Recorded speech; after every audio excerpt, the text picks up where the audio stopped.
Metro olduqca sıx idi. İnsanların gür səs-küyü içində sanki özümü itirmişdim.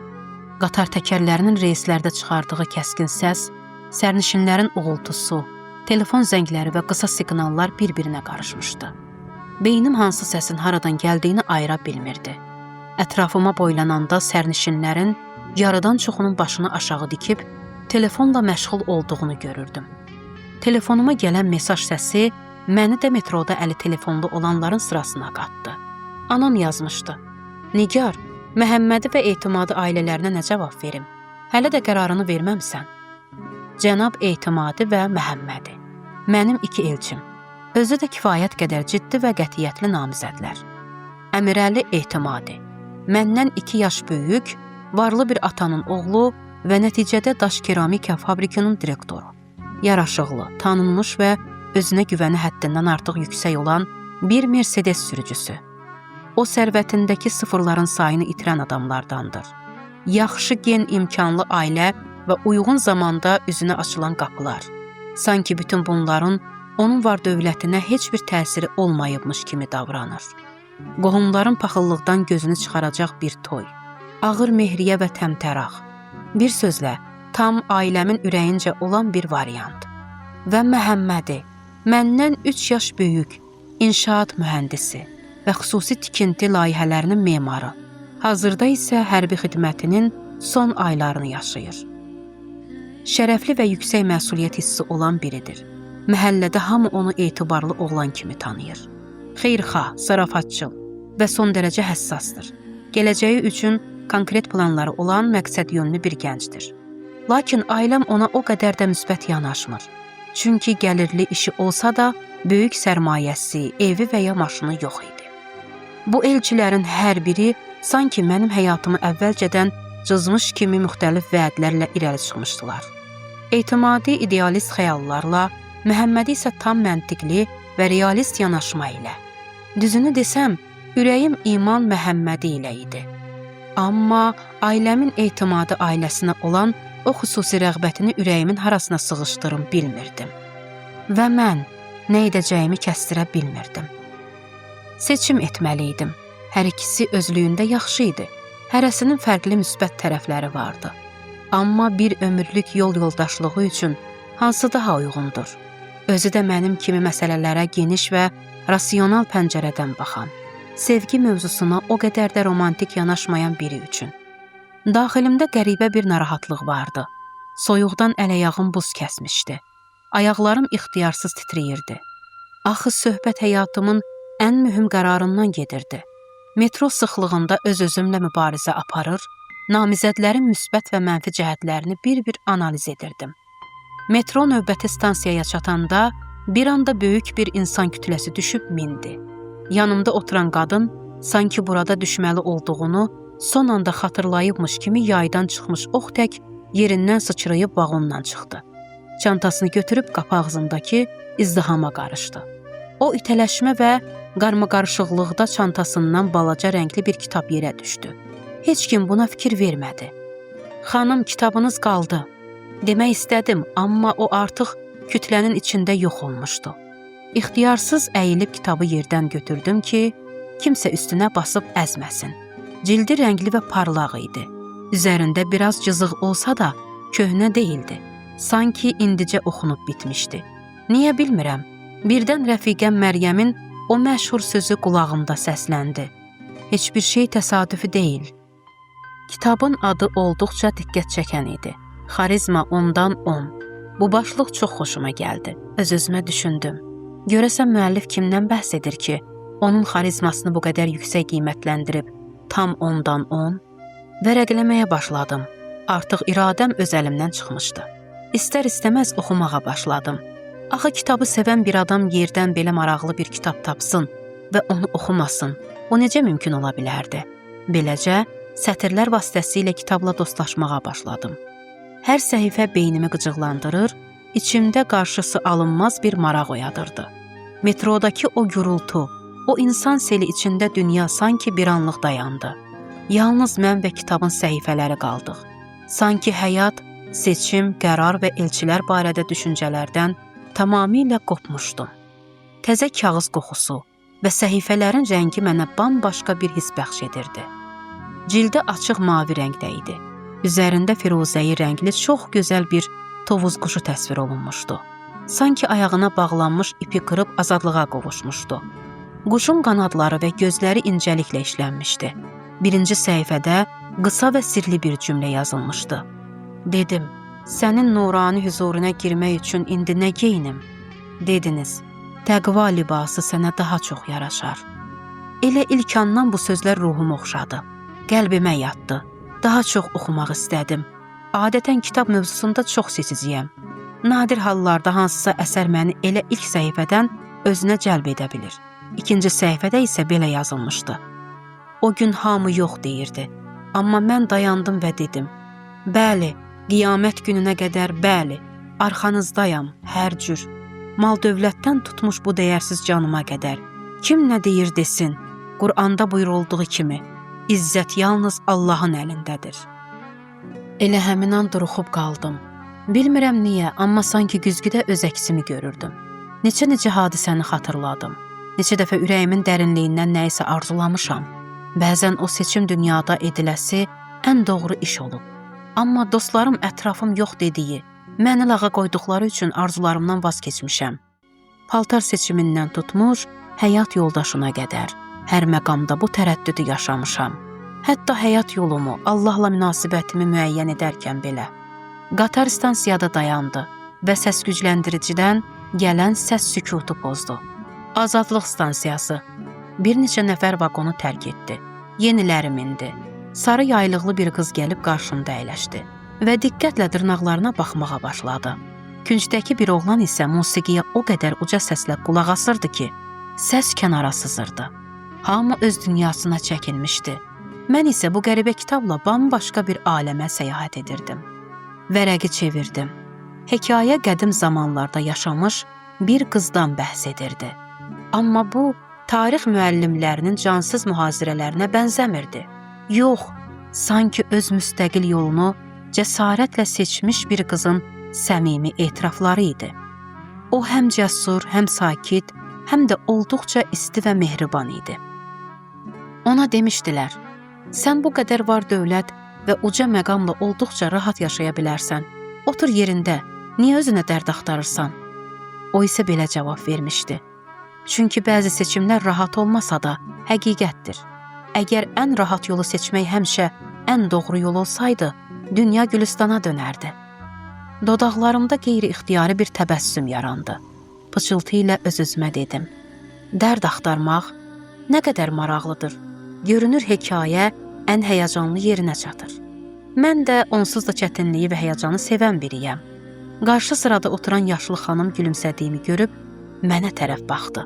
Maskasının arxasından onun da gülümsədiyini gözlərinin kənarındakı qırışlardan anladım. Cəld başımı aşağı salıb sanki mütaliəyə davam edirmişəm kimi göstərdim. Amma əslində düşüncələr məni çox uzaqlara aparmışdı.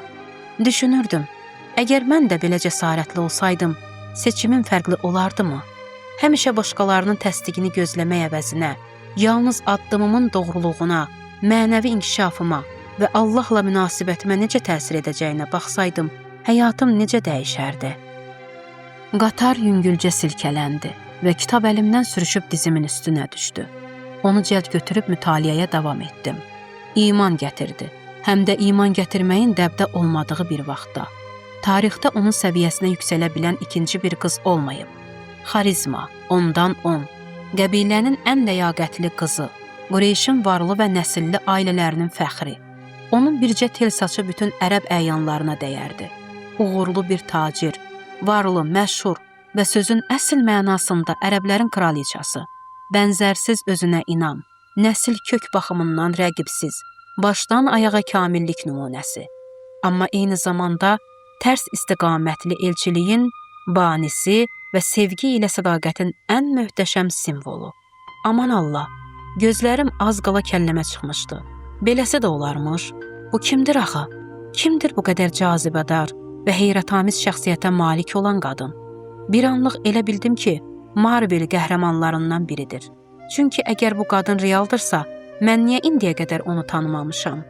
halım tamamilə dəyişmişdi. Həyəcan, gərginlik və sonsuz maraq qarışığı ilə növbəti səhifəni çevirdim. Bütün bu kamillik və üstünlüklərinə rəğmən şəhərin ən kasıb gənclərindən birinə aşiq oldu. Aşiq oldu demək belə azdır. Elə bir sevgi idi ki, özü cəsarətlə irəli çıxıb ona evlilik təklif etdi. Onu həyat yoldaşı seçəndə hamı ona güldü. Dedilər, bu qız ağlını itirib, bu qədər mal dövləti, şöhrəti bir kənara qoyub, şəhərin ən nüfuzlu gənclərini rədd edib, bu yoxsul oğlanı mı seçdi? Amma tarix sübut etdi ki, o yer üzünün ən bəsirətli qadınlarından biriymiş.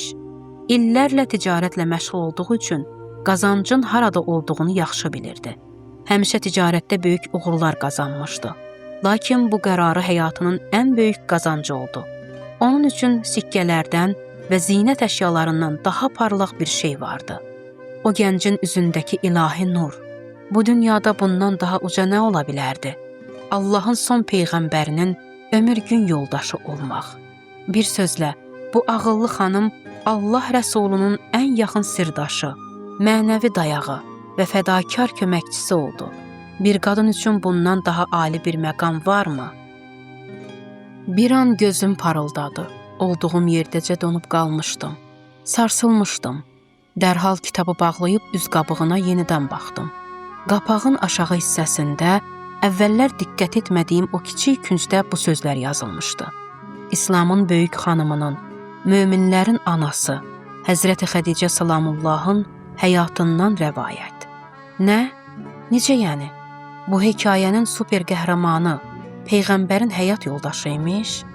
Adını əlbəttə eşitmişdim. Amma harada? Din imtahanında. Pıçıltı ilə Məryəmdən soruşmuşdum. 9-cu sualın cavabı nədir? Peyğəmbərin həyat yoldaşı kimdir? O da pıçıltı ilə, deyəsən Xədicə idi ya da Siddiqə. Nəsə belə bir şey. Sən elə xətlə yaz ki, müəlliməyə deyərik, elə onu nəzərdə tutmuşduq. Ümumiyyətlə təsəvvür etmirdim ki, Peyğəmbərimizin həyat yoldaşı bu qədər möhtəşəm və müəllifin dili ilə desək, bu dərəcədə xarizmatik bir şəxsiyyət olub. Boğazımda nəsə düyünləndi. Göz yaşına bənzər, amma ruhu oxşayan bir his.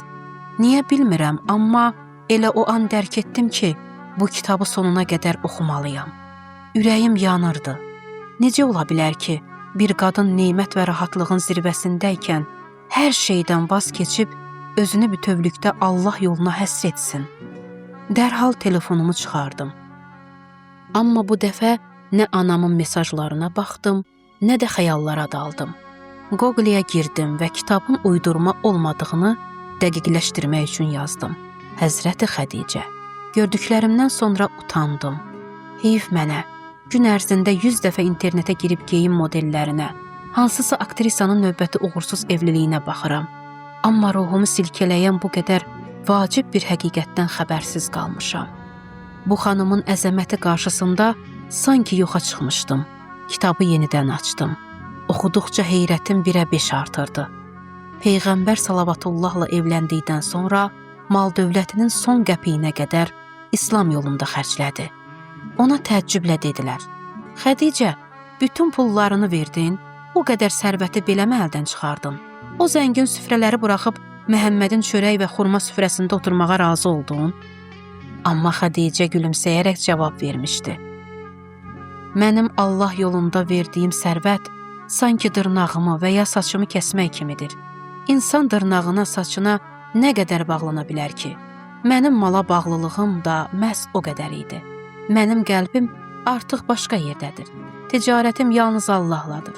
Allahım varsa, daha kimə və nəyə ehtiyacım var? Quranda buyurulduğu kimi, Allah bizə yetər, o nə gözəl vəkildir.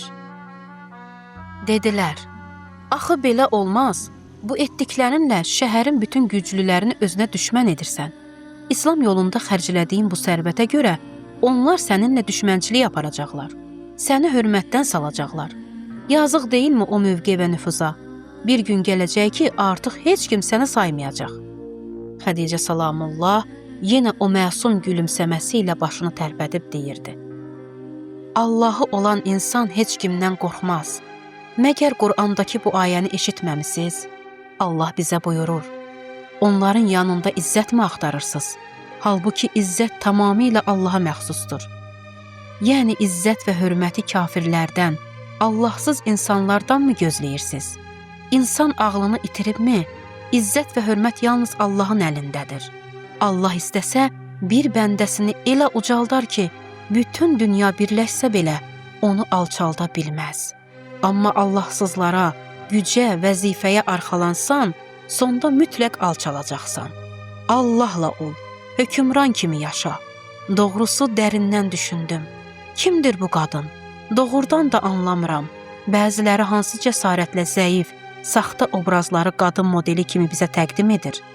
Axı güclü, müstəqil və iradəli qadın nümunəsi İslam tarixində bu qədər açıq-aşkar mövcuddur.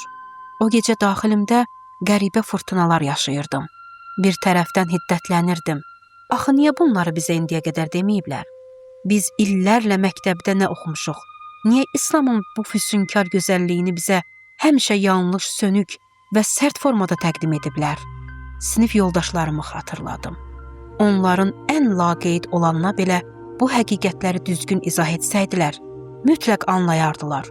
Axı heç kim daş deyil. Bir tərəfdən də düşünürdüm ki, bəzən biz insanlar nə qədər zəifik, həyatlarımız nə qədər məqsədsiz, yeknəsək və ruhsuz olub. Ruhsuz deməkdə məqsədim təkcə namaz qılmaq və ya oruç tutmaq deyil. Biz doğrudan da Allaha iman gətirmişikmi? Elə bir iman ki, bütün varlığımız ona bağlansın. Bu dünyada elə bir dəyərimiz varmı ki, hətta Bermud üçbucağında batsaq belə ondan vaz keçməyək? Mənim yox idi.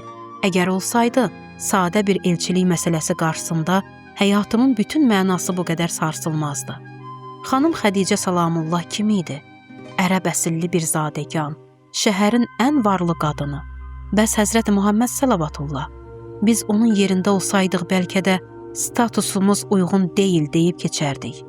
Amma o, hər kəsdən daha cəsarətli və daha imanlı idi.